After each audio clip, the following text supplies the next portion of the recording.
Welcome to the video, guys. We're back on the grooming gang scandal. This is a story I meant to cover the other day, but never got round to it. Now luckily, earlier today, someone tweeted at me with a change.org petition to have anyone with dual nationality convicted of being part of these grooming gangs to have their British citizenship revoked and for them to be deported, which is a noble effort by the guy who started the petition. But unfortunately, we all know the government likely won't respond to petitions on their own website, so certainly will not respond to a change.org petition, which is why I waited for the government's petitions committee to open so I could attempt to start one myself there, but was beaten to it by the free speech activist Jonathan Wong, which most of you will know that petition has now passed 112,000 signatures, with the government due to respond to it in the next 5 days. Now, me being sent that petition actually reminded me that I needed to cover this article, which is from The Independent, and it headlines, Rochdale Grooming gang members remain in UK 18 months after losing court battle against deportation. So, no need to worry about citizenship or deportation. Apparently, it's supposed to be happening anyway. But the Home Office and the government, as per usual, are slacking on something that is very important to the people of this country. You know, we have enough of our own criminals here. We shouldn't be dealing with criminals from around the world. It should be a given that if you come to this country and commit a crime, especially one as heinous as these people have, then deportation should be swift. And I do mean swift. It says exclusive. Home Office accused of prioritising offenders with Jamaican roots over sex abusers, when they should both be treated equally, although technically, in my opinion, I think the sex abusers should be the more important cases to get rid of. They are attacking children, let's be honest here. 3 members of a Rochdale grooming gang remain in the UK more than 18 months after they lost an appeal against losing their British citizenship, it has emerged. Victims of the 3 fuck pigs have reported recent sightings of the men in the Greater Manchester area. So they're roaming around where their victims are. It's incredible. The trio have been able to return to the town where they committed years of horrific abuse after being released from prison.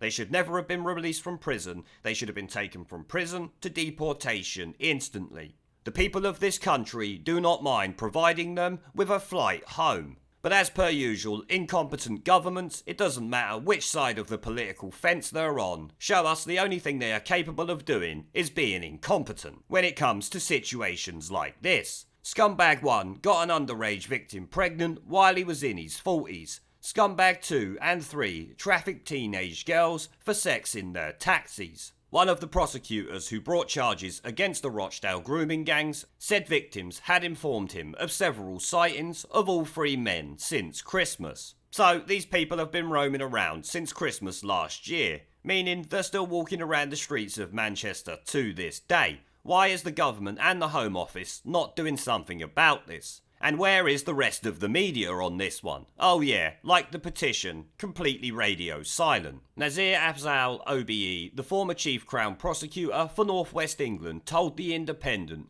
given the zeal with which the Home Office is dealing with offenders with Jamaican roots, I and the victims and their families are somewhat surprised that these men continue to walk the streets of Rochdale and keep running into those whom they abused. Yeah, I think you'll find most of the country would side with you on that, because it's an absolute disgrace. Having read that one of the deportees to Jamaica was convicted only of dangerous driving, one has to ask if driving a car erratically is viewed as more dangerous and more of a priority than a man who has sexually abused children. And unfortunately, I would have to agree with them. While I've got no issue with deporting foreign criminals, I do find deporting someone for dangerous driving to be, on the face of it, a bit over the top. But we don't know the rest of the circumstances around that dangerous driving conviction. He could have injured someone or put plenty of people's lives in danger. So that on its own shouldn't exempt the person from being deported, but like he says, surely it's more of a priority to get rid of a man who sexually abused children on an organised and possibly industrial scale, rather than someone who has just committed a driving offence. With, as far as I know, no one hurt or injured, but like I said, it's always a possibility. The Home Office announced its intention to remove the men's British citizenship in July 2015, saying the move was in the public's interest because of their serious and organised offences. Now, that is rather telling there. If the Home Office can say it's in the public's interest to remove these men's British citizenship because of their serious and organised offences, then surely it would be in the public's interest to release the grooming gang report that has looked into these serious and organised offences. You know, that statement there contradicts what the Home Office has said this year. If it's in the public's interest to remove their citizenship, which it is, then it's in the public's interest to release the grooming gang report. You bunch of snivelling shitweasels.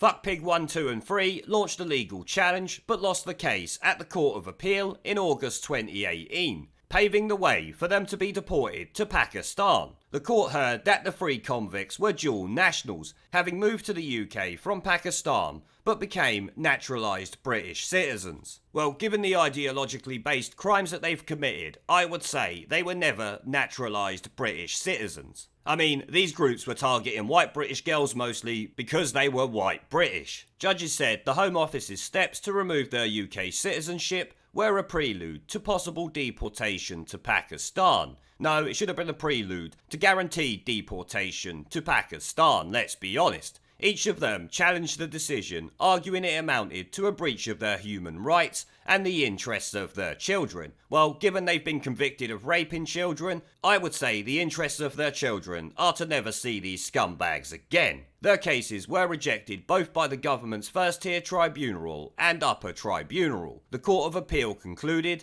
that the Home Office and FTT had not acted unlawfully and were entitled to find that the deprivation of citizenship in the case of each appellant would be compliant with the law. Well, why didn't they follow through on that law and deport them then? Oh yeah, we know they're more interested in persecuting people for saying something that might hurt someone's fifis. Lord Justice Sales said all the fuckpigs treated the girls as though they were worthless and beyond all respect because their ideology told them to. They were motivated by lust and greed. No, they weren't. They were motivated by a religious ideology that said this was okay, or at least their interpretation of it. I'm no expert on Islam, or any other religion for that matter. They were jailed in 2012 as part of a gang who piled girls as young as 13 with drink and drugs and passed them around for sex. Dirty Fuck Pig, a taxi driver known as the Master, was a leading member of the group and was given a 9-year sentence for trafficking a 15-year-old girl for sex and conspiracy to engage in sexual activity with a child. He was married with 3 children at the time of the abuse.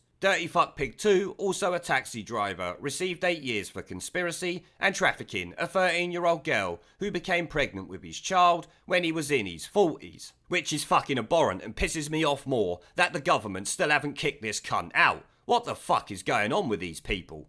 He also targeted a 15-year-old girl and physically abused her when she complained about her treatment. Yes, because his ideology tells him that he is better than her. Fuckpig number 3, also a taxi driver with 5 children, was handed 6 years for trafficking a teenage girl and conspiracy to engage in sexual activity with a child after driving one victim to locations where she had sex with him and up to 20 others. I'm sure I'm supposed to say others, not times. It doesn't matter, it's fucking disgraceful either way.